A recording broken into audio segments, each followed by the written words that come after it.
Welcome to Echoes of the Unknown, the podcast where we'll be exploring some of the world's most fascinating unsolved mysteries. I'm Jack Montgomery, and today we're traveling back to the 1930s to explore a case that still sends shivers down spines: the unsolved mystery of the Mad Butcher of Kingsbury Run. This is the story of one of America's most elusive serial killers, a specter who haunted Cleveland and baffled investigators, including the legendary Eliot Ness. So turn down the lights, settle in, and let's journey into the darkness of Kingsbury Run. The Mad Butcher terrorized Cleveland during the 1930s, emerging as one of America's most enigmatic serial killers during the depths of the Great Depression. This period saw Cleveland, like many American cities, struggling with widespread poverty and displacement.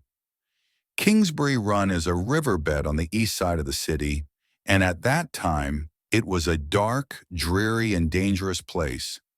Makeshift shelters occupied much of the area, and dispossessed people lived in a hobo jungle that was dominated by trash and filth. Most of them were transients, who often rode the rails to escape the brutal Cleveland winters or simply to keep moving. Kingsbury Run became home to countless desperate individuals seeking refuge, and ultimately hunting grounds for a methodical killer. The horror began in September 1935 with a discovery that would set the pattern for a series of gruesome murders. Two dismembered torsos were found near Lake Erie shores, deliberately stripped of identifying features. The killer's signature was immediately apparent: heads and hands removed with surgical precision, suggesting someone with medical training or professional butchering experience. The press seized upon these details, dubbing the unknown murderer the Cleveland Torso Murderer, or the Mad Butcher of Kingsbury Run, names that would strike terror into the community. In January 1936, another victim surfaced when a woman's lower torso was discovered along the Cuyahoga River. That summer brought two more victims in Kingsbury Run itself, their bodies bearing the same precise mutilations. Each new discovery reinforced the pattern. This wasn't just a murderer, but a skilled butcher who took deliberate steps to prevent victim identification and possibly preserve their anonymity. By 1938, the official victim count had reached at least 12, though many investigators believed the true number was significantly higher. Each crime scene revealed the same surgical precision, strengthening the theory that the killer had specialized knowledge. The consistency of the mutilation seemed almost ritualistic, perhaps even a deliberate message to law enforcement. The victims were often found in different states of decomposition, suggesting the killer might have stored bodies before disposal. The investigation drew in Eliot Ness, fresh from his triumph in Chicago over America's most notorious gangster, Al Capone. As Cleveland's public safety director, Ness employed aggressive tactics, including controversial raids on Kingsbury Run shantytowns. While these operations aimed to flush out suspects, they primarily succeeded in alienating the homeless population, potential witnesses who might have held crucial information about the killer's movements. The investigation's most promising suspect emerged in Dr. Francis E. Sweeney, who seemed to fit the killer's profile perfectly. Born in 1894, he served in a medical unit during World War I, performing field amputations. After the war, he continued his medical career in Cleveland, practicing as a surgeon. Sweeney's medical expertise, particularly in amputations, and his personal struggles with alcoholism and mental health issues contributed to suspicions about his involvement in the crimes.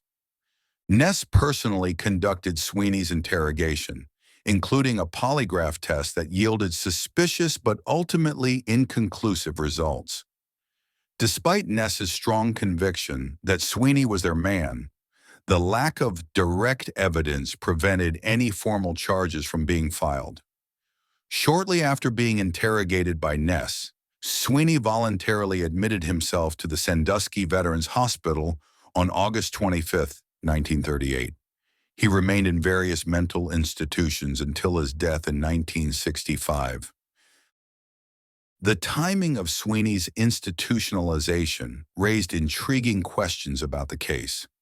The killings appeared to stop around this time, leading some investigators to believe they had indeed identified the killer, even if they couldn't prove it in court.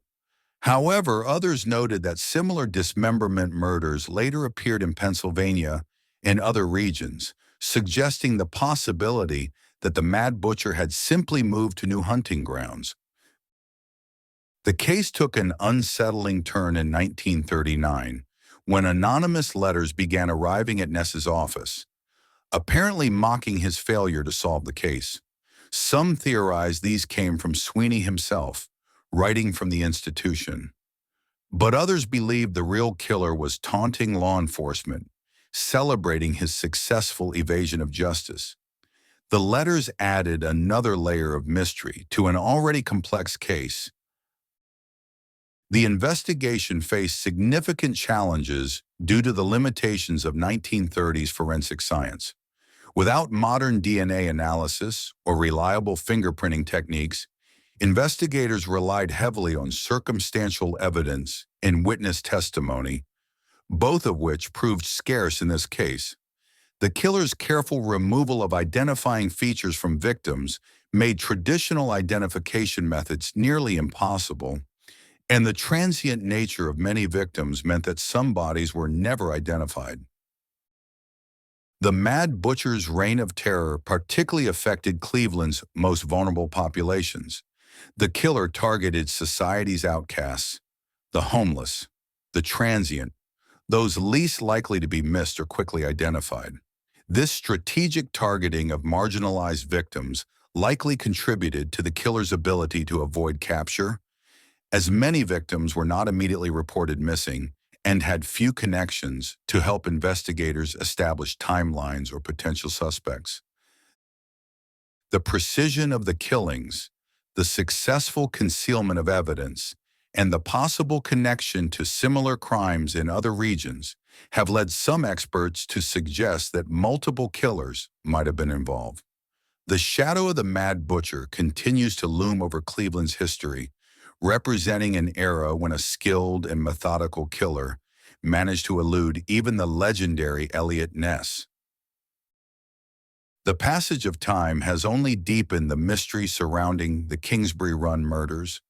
With no DNA evidence, no fingerprints, and all witnesses and investigators now likely deceased, the truth seems increasingly likely to remain hidden in history.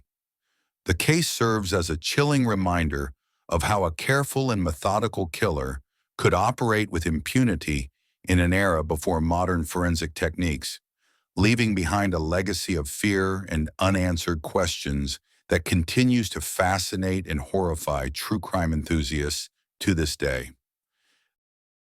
The Mad Butcher of Kingsbury Run remains one of criminal history's most perplexing puzzles, combining elements of medical precision, psychological warfare, and the exploitation of society's most vulnerable members.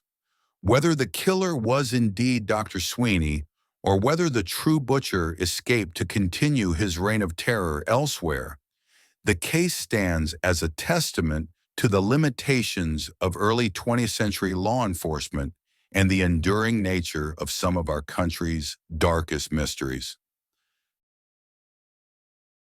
Thanks for listening to this episode of Echoes of the Unknown. So what do you think? Was Dr. Sweeney the elusive killer, or did the real butcher escape into the night?